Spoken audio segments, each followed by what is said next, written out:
Imagine uma casa simples, mas completamente lotada. O ar está denso, carregado de expectativa, como se cada pessoa ali estivesse prendendo a respiração, aguardando o próximo movimento. Não há espaço para mais ninguém, nem mesmo para ficar à porta. O som de vozes se mistura com o calor humano, e em meio àquele burburinho, há um homem, diferente de todos os outros. Ele não fala como os mestres da lei, não ensina como os escribas. Suas palavras têm vida, penetram fundo na alma, como se cada sílaba fosse um fio de luz rompendo as trevas do coração. Ele é Jesus, e todos querem vê-lo. Alguns buscam respostas, outros querem milagres, outros apenas estão curiosos. Mas, de repente, em uma esquina de Cafarnaum, 4 homens caminham apressados. Eles não estão ali por si mesmos. Seus ombros carregam mais do que o peso de um corpo. Carregam um amigo, um homem paralisado, incapaz de dar um passo. Carregam também a esperança de que algo mude para sempre naquele dia. Eles sabem que Jesus está ali e que é a única chance. Mas quando chegam, percebem o óbvio e frustrante. A multidão é intransponível. Não há espaço, nem mesmo para atravessar um corredor entre as pessoas. Qualquer um desistiria, mas não eles. O amor que sentem pelo amigo é maior do que qualquer obstáculo. Eles olham para cima e então fazem o impensável: subir ao telhado de uma casa alheia, sob o olhar perplexo e até indignado de alguns. Com mãos calejadas, começam a abrir caminho por entre a palha e o barro seco. Fragmentos começam a cair sobre os ouvintes, que desviam o rosto e erguem os olhos, surpresos. A voz de Jesus silencia e todos aguardam. A abertura no teto se amplia até que haja espaço suficiente. Lentamente, o paralítico é descido diante de Jesus. Não há palavras, apenas o som da respiração acelerada de todos. E então, algo extraordinário acontece. Jesus não começa curando o corpo. Ele olha para o homem e diz: "Filho, os teus pecados estão perdoados." Um sussurro de espanto percorre a sala. Alguns se maravilham. Outros se escandalizam.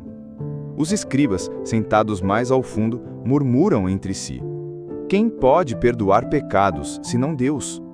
Mas Jesus, que conhece até os pensamentos mais ocultos, responde com autoridade: "Para que saibais que o Filho do Homem tem autoridade para perdoar pecados, levanta-te, toma o teu leito e vai para a tua casa." E diante de todos, o impossível acontece. Força invade os músculos atrofiados. Ossos que antes não sustentavam peso algum se alinham. O homem se ergue, talvez com lágrimas nos olhos, talvez em silêncio absoluto de gratidão. Ele pega a cama que antes o carregava e sai caminhando, atravessando a multidão que agora se abre em admiração. Mas a verdadeira revelação não está apenas no fato de que um paralítico andou. Está no que Jesus fez antes. Ele curou a alma. Ele mostrou que a maior paralisia não é física, mas espiritual. Que o maior milagre não é andar sobre os pés, mas ter o coração restaurado pelo perdão. Naquele momento, não apenas um homem se levantou. Uma verdadeira eterna se ergueu diante de todos. O Filho do Homem é Senhor sobre a doença, sobre o pecado e sobre a vida. E essa mesma voz que falou naquele dia ainda ecoa hoje, dizendo para cada coração que crê: levanta-te, porque às vezes a fé não é apenas acreditar que Deus pode abrir um caminho, é ter coragem de abrir o teto para chegar até Ele. E quando chegamos, descobrimos que o milagre que muda tudo começa de dentro para fora.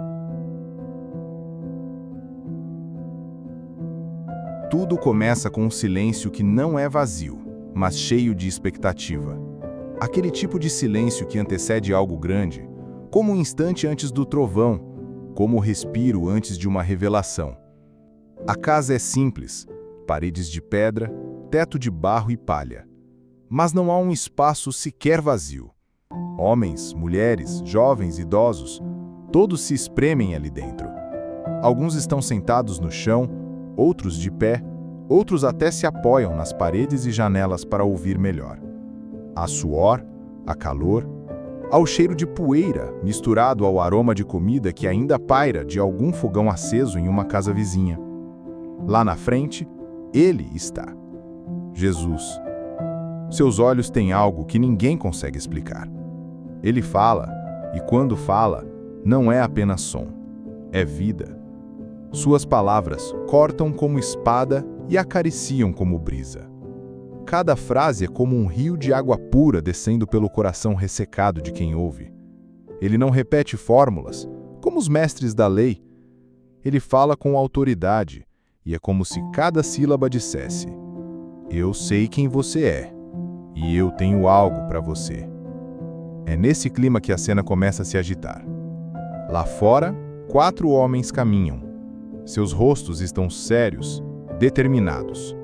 Cada passo é um esforço, porque sobre uma maca improvisada está o corpo de um amigo, paralisado, incapaz de mover-se. O peso não é apenas físico, é emocional. Eles carregam anos de impotência, de olhares de pena ou desprezo, de noites sem resposta. Mas também carregam esperança. Não uma esperança vaga, mas a certeza de que aquele homem, chamado Jesus, pode mudar tudo. Quando chegam à casa, o obstáculo é claro. A multidão é intransponível. Não há espaço, nem mesmo para espiar pela porta. Qualquer um diria: não é o dia, vamos voltar amanhã. Mas eles não vieram para tentar. Vieram para conseguir. Então olham para cima. O telhado é arriscado, é estranho, é ousado, mas é o único caminho. Subindo pela lateral, com esforço, equilibrando a maca para não deixar o amigo cair, eles chegam ao teto. A respiração é pesada, as mãos doem, mas o amor é mais forte. Começam a remover as camadas de palha e barro endurecido. Cada punhado arrancado é um ato de fé. Lá embaixo, as pessoas se inquietam. Alguns olham para cima, outros murmuram. Fragmentos caem no cabelo de quem está perto.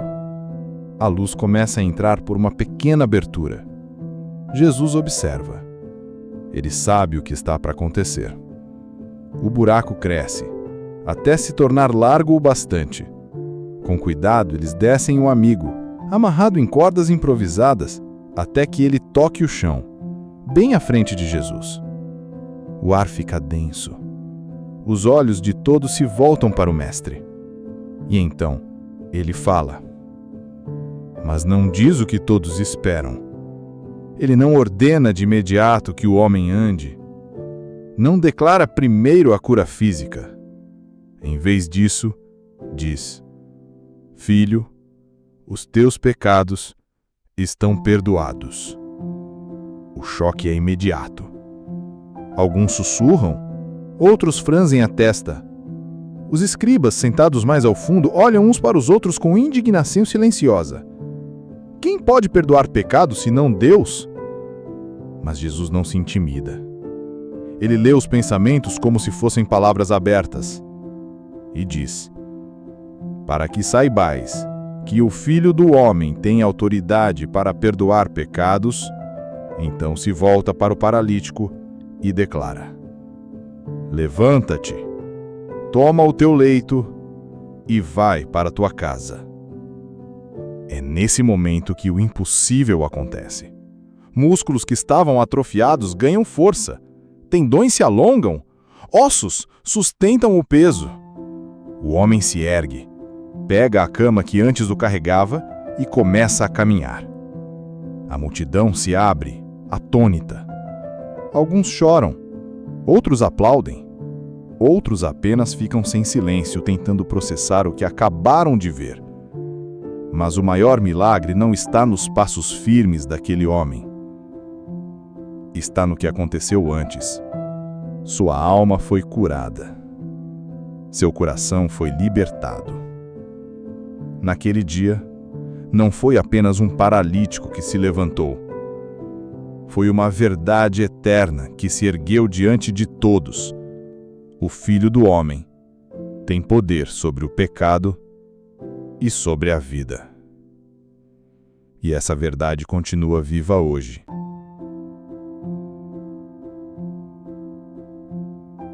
Cafarnaum, uma cidade pequena à beira do mar da Galileia, banhada pelo sol e pelo vento que sopra das águas.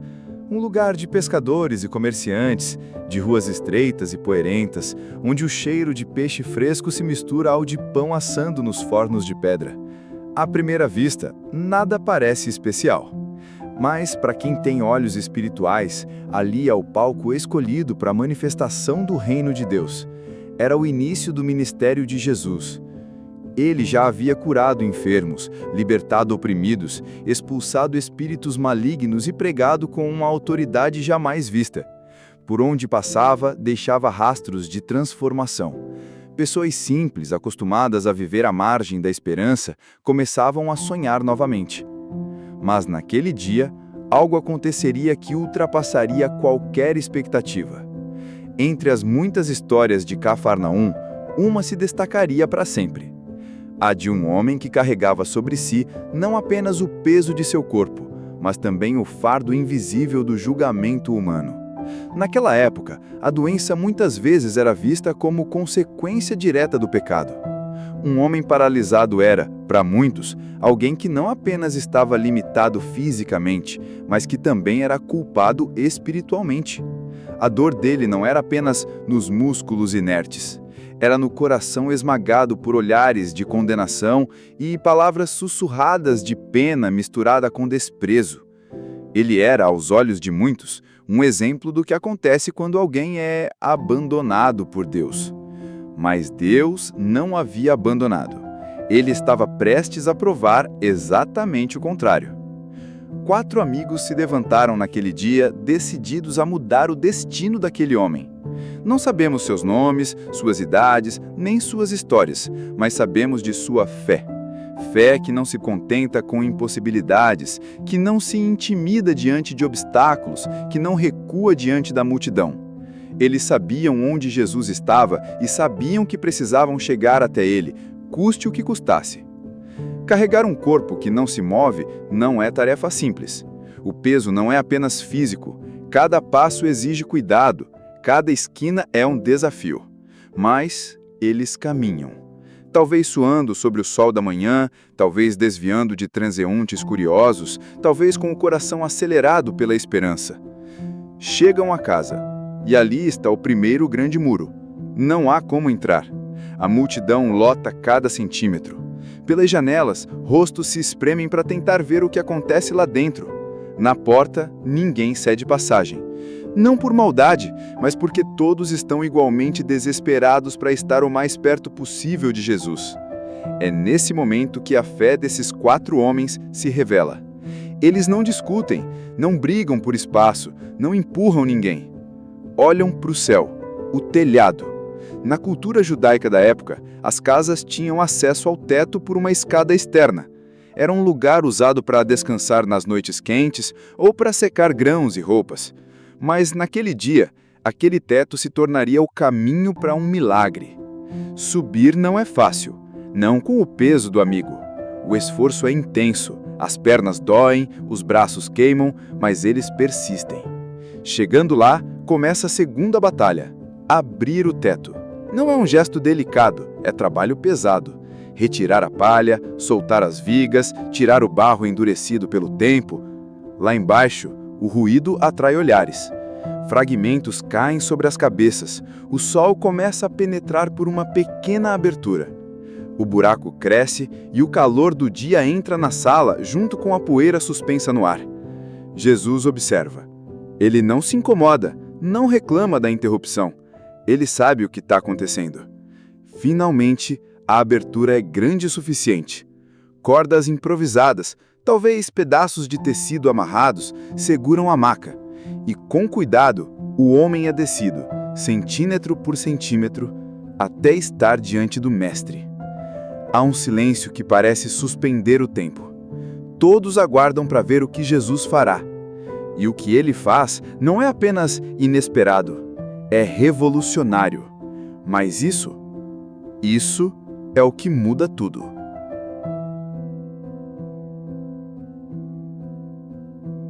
O ar dentro da casa está carregado, não apenas de poeira, calor e expectativa, mas de algo invisível. Como se uma força silenciosa estivesse prestes a se revelar. Jesus está sentado, ensinando. Sua voz é firme, mas serena, e cada palavra carrega um peso eterno. É como se cada frase viesse de um lugar onde o tempo não existe, um lugar que toca o coração mais profundo de cada pessoa ali. Ele fala sobre o reino de Deus, sobre arrependimento, sobre vida verdadeira. E então, de repente, o som muda. Há um ruído vindo de cima. Primeiro é sutil, depois cresce. As pessoas olham umas para as outras, confusas. Um estalo seco, um pedaço de barro cai. Uma palha desce e pousa sobre o ombro de alguém. Outro pedaço de barro se solta, depois outro, e agora todos estão olhando para o teto. O buraco se abre lentamente. Mãos calejadas trabalham com rapidez e urgência. Quem está lá em cima não veio para observar, veio para agir. A luz começa a invadir a sala, cortando o ambiente abafado com feixes dourados que dançam na poeira suspensa no ar. O buraco se torna maior. Um murmúrio percorre a multidão. Quem ousaria abrir o teto daquela maneira? E então, a resposta começa a descer. Não é um objeto, não é um cesto de comida, não é algo que se possa substituir. É um homem, um corpo frágil, deitado sobre uma maca improvisada, descendo lentamente, sustentado por cordas que rangem sob o peso. O silêncio toma conta. O som das cordas deslizando ecoa no ambiente. Até que a maca toca o chão, bem à frente de Jesus. Ninguém ousa falar. Os olhos de Jesus encontram os olhos do homem, e naquele olhar há mais do que compaixão, há conhecimento. Jesus vê não apenas a paralisia do corpo, mas a ferida da alma. Ele vê cada noite de dor, cada lágrima escondida, cada lembrança amarga, cada sentimento de rejeição. E então, Jesus fala. Mas suas palavras não são o que todos esperam. Ele não diz, levanta-te. Ele diz, filho, os teus pecados estão perdoados. Um murmúrio de espanto se espalha pela sala. Para muitos, aquilo soa estranho, para outros, soa como blasfêmia. No fundo da sala, alguns escribas se entreolham, incrédulos. Eles não precisam falar alto para que Jesus saiba o que pensam. Quem pode perdoar pecados, senão Deus? E é exatamente aí que está o ponto. Jesus não apenas ouve suas palavras não ditas, ele as responde com autoridade. Por que vocês questionam essas coisas em seus corações? O que é mais fácil dizer? Os teus pecados estão perdoados? Ou, levanta-te, toma o teu leito e anda. Mas, para que saibam que o Filho do Homem tem autoridade na terra para perdoar pecados, ele se volta novamente para o homem na maca e declara com a força de quem não apenas fala, mas cria com a palavra. Levanta-te, toma o teu leito e vai para tua casa. Por um instante, tudo parece suspenso no ar. Então, algo começa a acontecer. Músculos atrofiados se contraem. Nervos voltam a transmitir sinais. Ossos sustentam o peso. O homem que por anos esteve preso a um leito começa a se erguer. Primeiro ele se apoia nos cotovelos, depois nos joelhos e finalmente fica de pé. O silêncio é quebrado pelo som dos passos. Ele anda. 1, 2, 3. Passos firmes, como se nunca tivesse deixado de andar. Ele se abaixa, pega a maca com as próprias mãos e a ergue sobre os ombros. A cama que antes o carregava, agora é carregada por ele. A multidão abre caminho. Alguns choram, outros gritam, outros apenas observam com os olhos arregalados e a boca entreaberta. O milagre está diante de todos, mas há algo mais profundo acontecendo. Jesus não apenas restaurou o corpo daquele homem. Antes de qualquer movimento físico, ele restaurou sua alma. Antes de devolver-lhe as pernas, devolveu-lhe a dignidade. Antes de dar-lhe força, deu-lhe perdão. A cura física é visível, mas a espiritual é eterna. Enquanto ele sai, atravessando as pessoas, não carrega apenas a maca, mas também um novo destino. E todos ali, mesmo os que não receberam o toque direto de Jesus, sabem que testemunharam algo que vai além da lógica, além da religião, além das palavras. O céu tocou a terra. E quando isso acontece, nada permanece igual. Muitos olham para aquela cena e veem apenas um milagre físico. Vem um homem que não andava, agora andando. Vem músculos respondendo, passos firmes, sorrisos e lágrimas. Mas o que aconteceu ali vai muito além do que os olhos humanos conseguem enxergar. Marcos 2 não é apenas sobre um corpo que se ergueu. É sobre uma alma que foi libertada. Jesus poderia ter curado aquele homem imediatamente, sem mencionar pecado algum. Poderia ter dado o comando, levanta-te, e recebido os aplausos. Mas não. Ele escolhe primeiro curar o invisível. Antes de dar movimento às pernas, ele deu vida ao coração.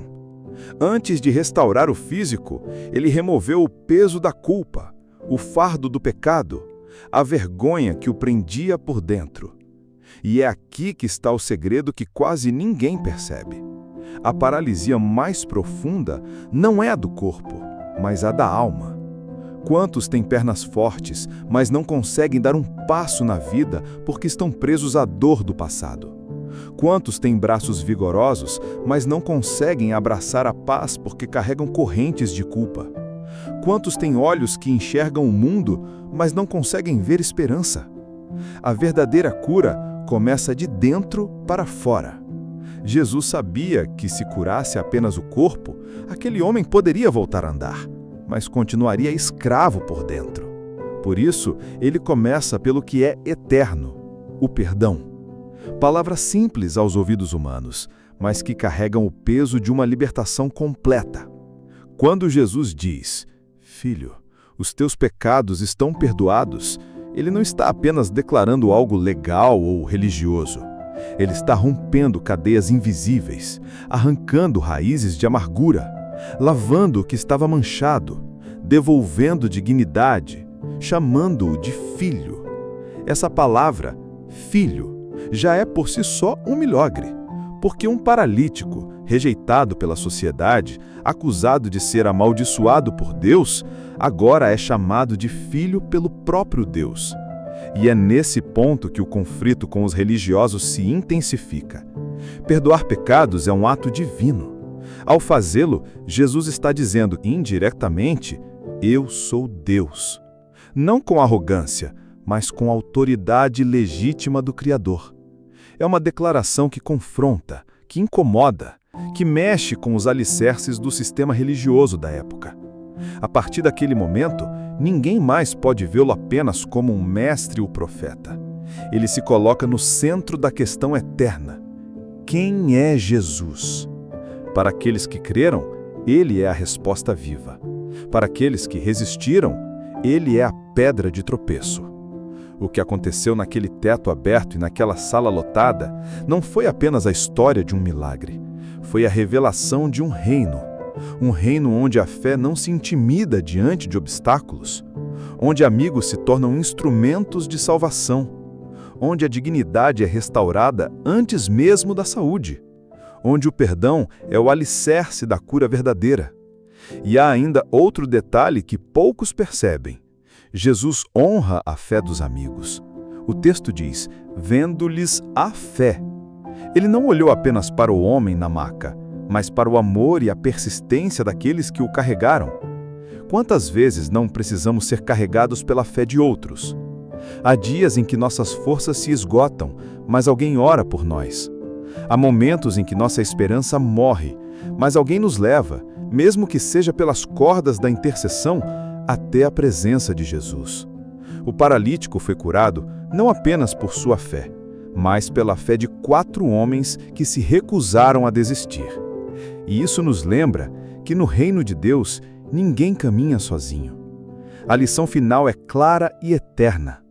Jesus não está apenas interessado em consertar o que está quebrado por fora.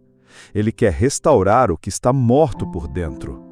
Ele quer dar não apenas movimento às pernas, mas sentido à vida. Ele quer que carreguemos não mais a cama que nos prendia, mas o testemunho do que ele fez. A partir daquele dia, cada passo daquele homem era um anúncio vivo. Eu fui curado.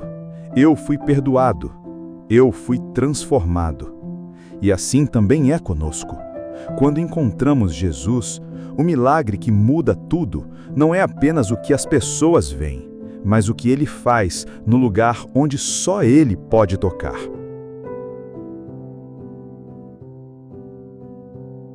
Talvez enquanto ouve essa história, você perceba que existe um tipo de paralisia que também o alcançou. Talvez suas pernas se movam livremente, mas sua alma esteja presa. Talvez ninguém perceba, mas por dentro você carrega um peso que o impede de avançar. Pode ser a culpa de algo que fez e nunca conseguiu se perdoar. Pode ser a ferida de uma palavra cruel que ainda ecoa em sua mente. Pode ser o medo do futuro, a insegurança diante do desconhecido, ou até a sensação de que Deus se esqueceu de você. E se for sincero consigo mesmo, talvez admita que há dias em que preferia apenas ficar deitado, esperando que o tempo passe, como se assim a dor diminuísse. Mas, assim como naquele dia em Cafarnaum, Jesus continua olhando para cada um de nós. Ele não se intimida com o estado em que estamos. Ele não se afasta por causa das nossas falhas. Pelo contrário, ele se aproxima, nos chama pelo nome e diz: Filho, filha, os teus pecados estão perdoados. Levanta-te. Essa é a voz que rompe o silêncio da nossa alma. Essa é a palavra que desarma as mentiras que ouvimos por anos.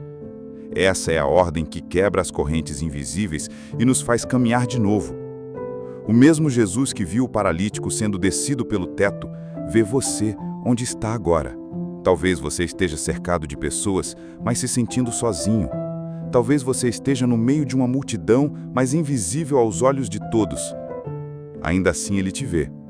Ele não está apenas interessado em curar suas circunstâncias externas, mas em transformar o que existe dentro de você.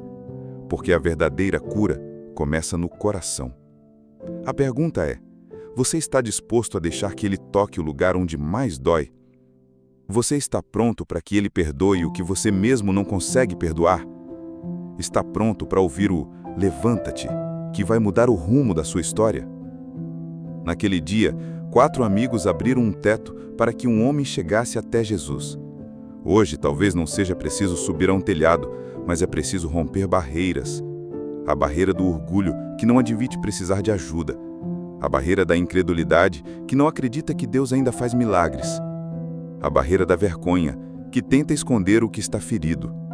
O convite é simples, mas exige coragem. Deixe que ele o encontre. Deixe que ele o chame de filho ou filha. Deixe que ele perdoe o que pesa sobre você. Deixe que ele lhe dê um novo começo. porque quando Jesus fala, até o impossível obedece. E quando ele perdoa, nada permanece igual. O paralítico não apenas andou, ele saiu carregando a cama que antes o carregava.